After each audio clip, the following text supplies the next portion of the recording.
Adams County's Gold. Adams Academy was a good school. Boys lived there and took classes. Tom worked hard all week. On a spring Saturday, he wanted to do something fun. He asked his friend Jeff to go to the movie theater. "Sorry," Jeff answered. "I'm going to a concert." So Tom asked Joe to go to the movies. But Joe's soccer team had a game. Next, Tom went down the hall to Brad's room. Brad was reading a very large old book. "Hi, Brad," Tom said. "Are you reading a dictionary? It looks ancient." "No, this is called The Wealth of Adams County. It's about hidden gold in Adams County. It's more than a century old. It was published in 1870. Look, it even has the original cover on it." Tom asked, "Where did you get it?" "It's from my dad's friend. He is a nice gentleman, an officer in the army," answered Brad. "The gold doesn't really exist, does it?" Tom asked. "I don't know, but maybe. There are clues to it in this book. Let's find it." Looking for gold sounded like fun. The first clue was to find a flat tree underground. "It must be in the forest," Tom said. Brad said, "The flat tree could be a board under the dirt. It could cover the gold." Tom and Brad dug in the dirt all morning. The process of looking for gold made them hungry. They were ready to stop for lunch. But then Brad hit something hard. It was a board. Brad pounded on the board until it broke. There was a small hole under it. "Look!" He held up a gold coin. Tom saw a piece of paper in the hole. "Brad, there's more. It's a map to the rest of the gold." Brad smiled. "Let's go." And they hurried to find the wealth of Adams County. The race for water. There was a town next to a river. The people there had a lot of water, but they wasted it. That made the sky angry. It said, "If you waste water, I will take it away from you." But the people didn't listen. When the season changed from spring to summer, the clouds disappeared. The bright sun was hot and made the river dry. There was no water available. People asked, "When will the rain fall?" The sky's response was, "You don't appreciate water. You waste it, and now I will never make rain again." A boy determined that this wasn't fair. He thought of a solution. He asked the sky to race him. He said, "If I get to the top of that hill before your rain can form puddles, you must fill our river." The sky laughed. "Little boy, I am the sky. I am above everything else. You cannot beat me." But the boy knew he would win. When the race began, the boy ran forward. The sky started raining on the hill, but puddles did not form there. When it rained on the hill, the water went down. The sky kept raining. The water flowed down into the river. When the boy reached the top of the hill, the river was full. The people began to celebrate. It was the highest level the river had ever been at before. The sky was angry. "A boy can't beat me. I won't fill your river," it said. Now the boy laughed.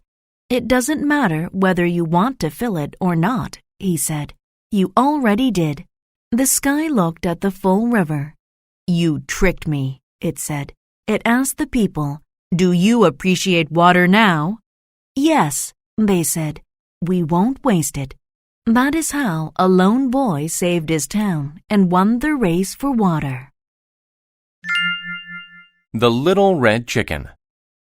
A little red chicken had a store in a small town. She sold many different items to people in the town. The people loved her products. One day, a cat came to her property. He saw the sign that indicated where the chicken store was located. He wanted to purchase bread, but the chicken store was almost empty. She had only a bag of wheat. "You can use the wheat to make bread," the chicken said. "No, I don't want to work," the cat said. I just want to buy bread." The cat became angry and left the store. Later, the little red chicken saw the cat in a crowd. "I will help you make the bread," she said. But the cat treated her badly. He did not even communicate with her. He did not want to do any work, so the chicken decided to make the bread. She selected the exact amount of wheat to make fresh bread. She used a stone to pound the wheat to get it ready. Soon, her bread was ready. The cat came and saw the bread on a dish. "Give me some of your bread," he said. "No," said the little red chicken. "You did not help me make the bread, so you shall not have any to eat." The cat argued with the chicken. He tried to offer a price for it, but the little red chicken did not want to sell her bread. "Don't depend on others to do work for you," said the little red chicken. "Then how will I get bread?" the cat asked. "I recommend doing some work," said the little red chicken. "Use a tool to plant your own wheat. When it grows big, you can gather it and make your own bread. You need to learn to do work for what you want."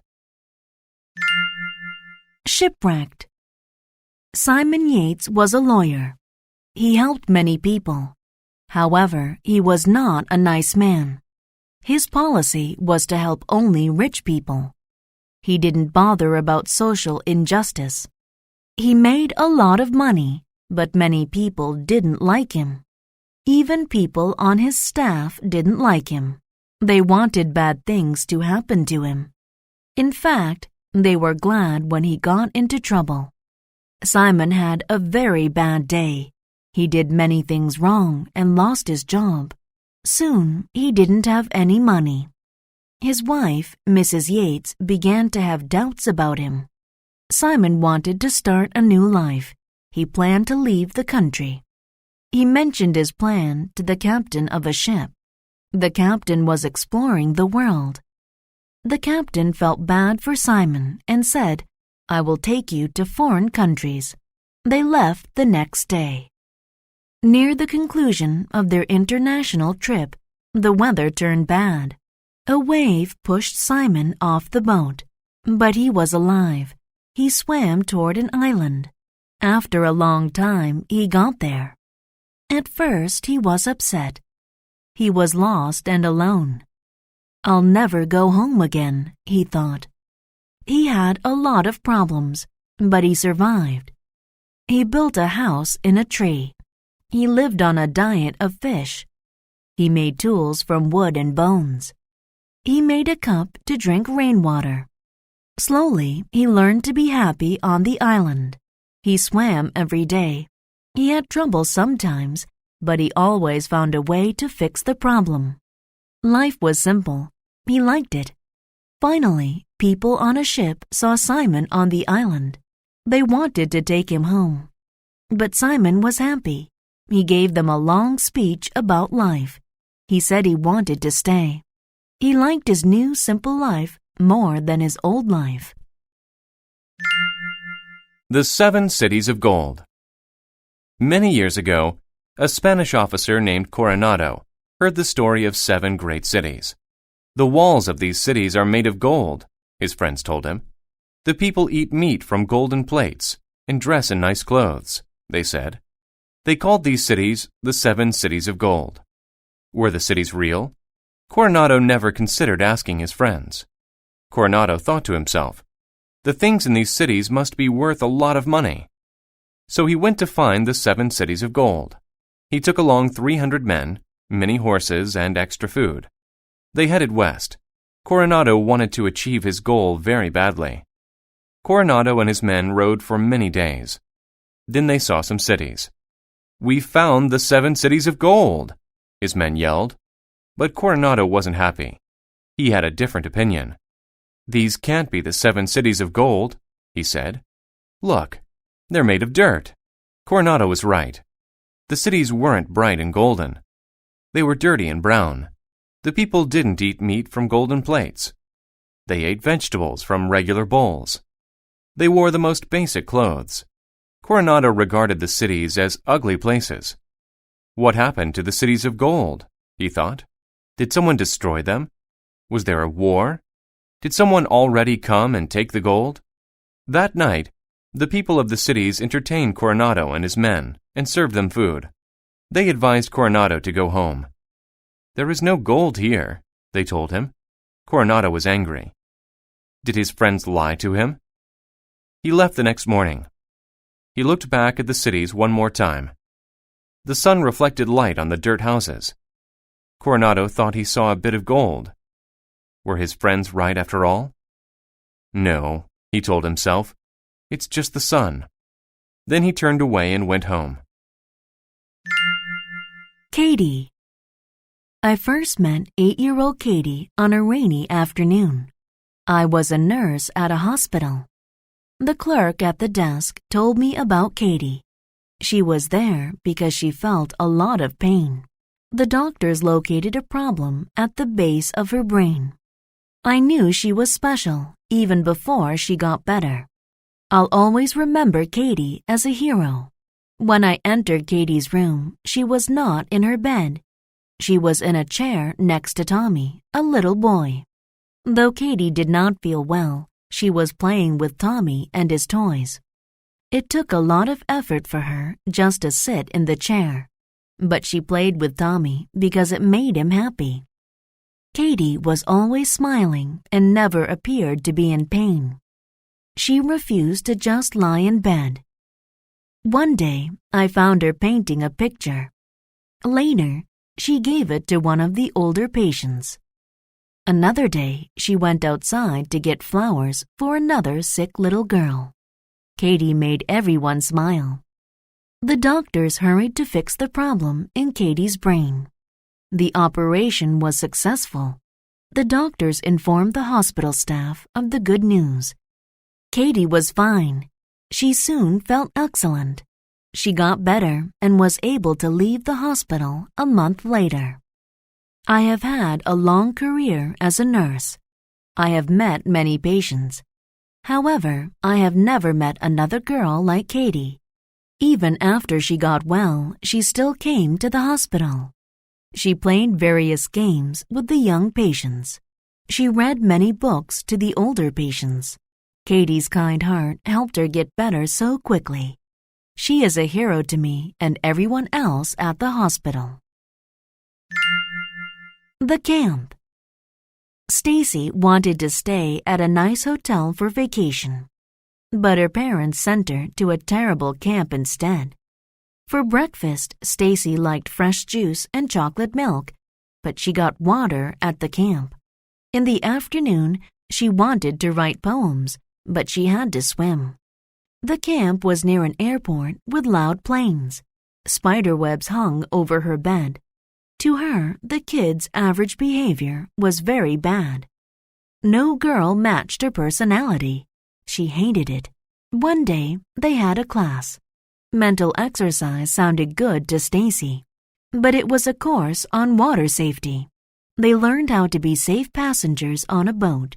Stacy didn't ever plan to go on a boat. The next day, they played a game.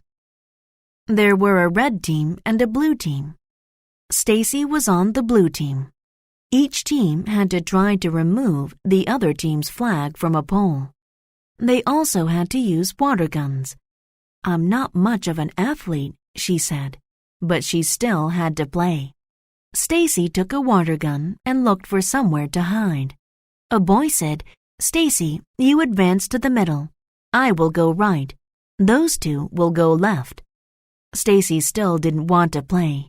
She walked into the forest and saw a red team player coming. Stacy hid behind a tree and then jumped out and shot the other player. "This is fun," Stacy thought. Several minutes after advancing further, Stacy saw the red flag. A red team member was watching over it. She shot him with her water gun. Then she lowered the flag and ran back to her team. "I got it," she yelled. The blue team won. Stacy was the hero. For the rest of the week, Stacy had fun. She even made new friends. Joe's Pond. Joe made the world a better place. He got the idea to do that at school. He watched a video there. It was about a factory. This factory produced a lot of trash and put it in a river. The trash and water were a bad mix. People populated the area by the river and drank its water. This made them sick. Many of them needed medicine and made regular visits to doctors. But the video wasn't all bad news. It showed ways to pick up trash and why it's important to do this. It said people can make a difference to their environment. The video's important features made Joe associate trash with hurting people. One day, Joe walked through a park. He recognized some of the problems from the video. One instance of these problems was the trash in the pond. It was full of plastic cups. There was too much trash. Joe didn't want it to hurt anyone. He told his grandfather about the park. His grandfather said, "You know, it's a tradition in our family to help people. That's why we give food to poor people. Maybe you can help people by cleaning the park." Cleaning the park would involve hard work. Joe decided to organize a group to help him. He chose a wide area of the park. It had the most trash. He asked his family and friends to come. On Saturday, he gave everyone a sharp stick. They wondered why. He said, "You use the stick's tip to pick up trash. This makes it easier." They worked for 6 weeks. Different people helped each time, but Joe was always there.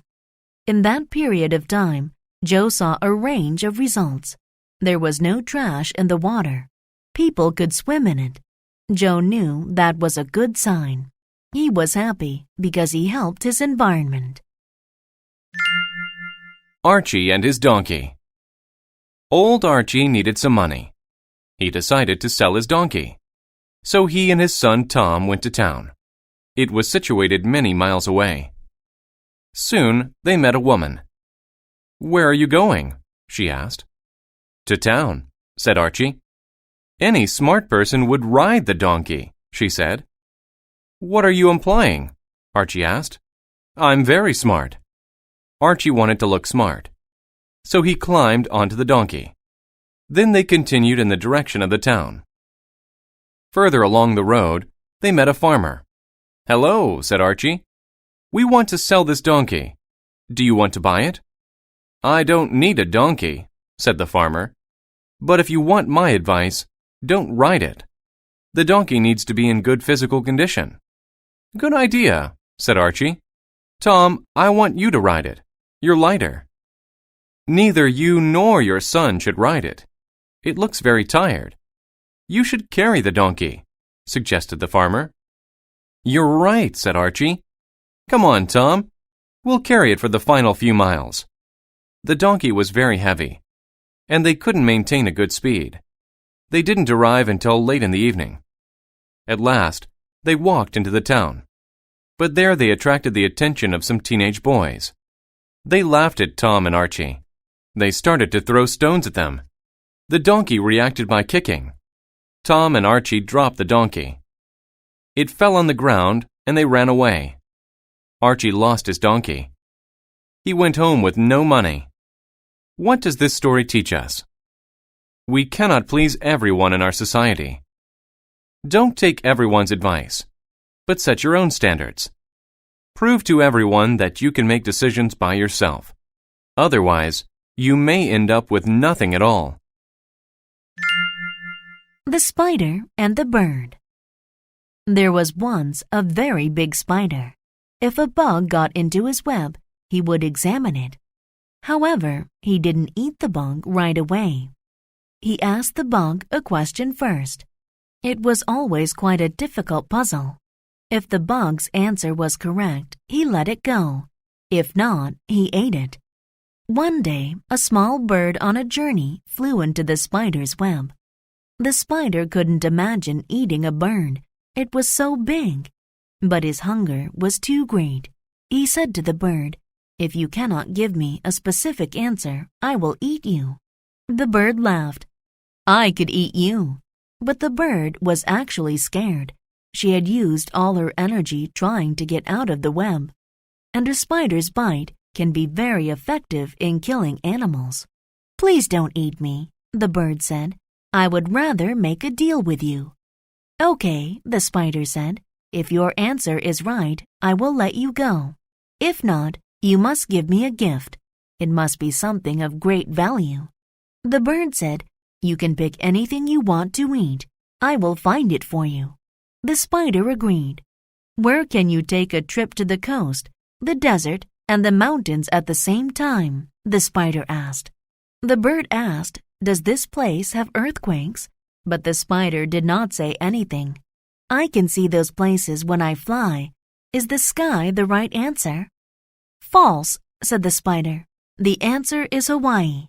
Now you must find some bugs for me. The spider climbed on the bird's back. They flew and ate bugs together. They took a tour of the forest. Then the bird took the spider home. From that day on, they were friends, and they never tried to eat each other again. The party. Cody's family moved to a new house. His dad got a new job as a professor. Cody liked his new town, but he missed his grandparents. For his birthday, Cody wanted to have a party. His dad said, Yes, we could even have a band play. On the day of the party, Cody woke up and rushed to get ready. He started to check his list of things to do. He was so excited. But then he noticed something terrible. There was snow on the ground, and lots of it. Dad, he yelled, how can the band play their instruments outside? Dad said, We'll move the stage inside. It barely fit within the garage because there were some boxes and garbage there. But when they finished, they got a call from the band. They did not want to come in the snowstorm. Dad said, Let's get someone to perform magic. But no one would come because of the snow. Finally, Dad said, Cody, there's too much snow. We need to cancel the party. Yes, sir, Cody said sadly. It's going to be a boring birthday, he predicted. Cody wanted to share his birthday with someone. He wanted to be at his old home. He wanted to see his grandparents. But then something got his attention. He noticed a car in the driveway. His grandparents owned a car like that. Cody was right. His grandparents came for his birthday. Happy birthday, Cody! We're sorry we are late, but there was so much snow. It made us go off schedule. We tried to leave a message to tell you. Cody told them what happened. I'm sorry, said Grandpa. I was sad, Cody said. But I'm not anymore. I'm so happy to see you. Dad brought out Cody's birthday treat. It was his favorite type, a sundae with whipped cream on top. Then Cody told his grandparents about the new town. It was his best birthday ever. How the world got light. The president of Darkland was a pig, a very bad pig. He was a pig of major importance. He was rich and he had a lot of strength. But he was mean to all the animals in Darkland. He kept all of the world's light in a bag. He preferred to keep the world cool and dark. He wanted to stop the progress of the city. The animals couldn't work in the dark. He didn't have any respect for them. Light is too good for them, he said. Only I should have light. But the animals needed light, so they decided to hold a competition. They wanted to find the smartest animal in Darkland. That animal had to steal light from the president. They advertised the competition everywhere. All the animals came. The animals all showed off their skills. The audience watched and then voted for the animal with the most knowledge. The winner was a tall bird named Raven. They assigned him the job of getting light. The next morning, Raven ate breakfast and then left his home. How will I gain light from the president? Thought Raven. He needed to trick the president somehow. Then Raven had an idea. Raven could make his voice sound like anything.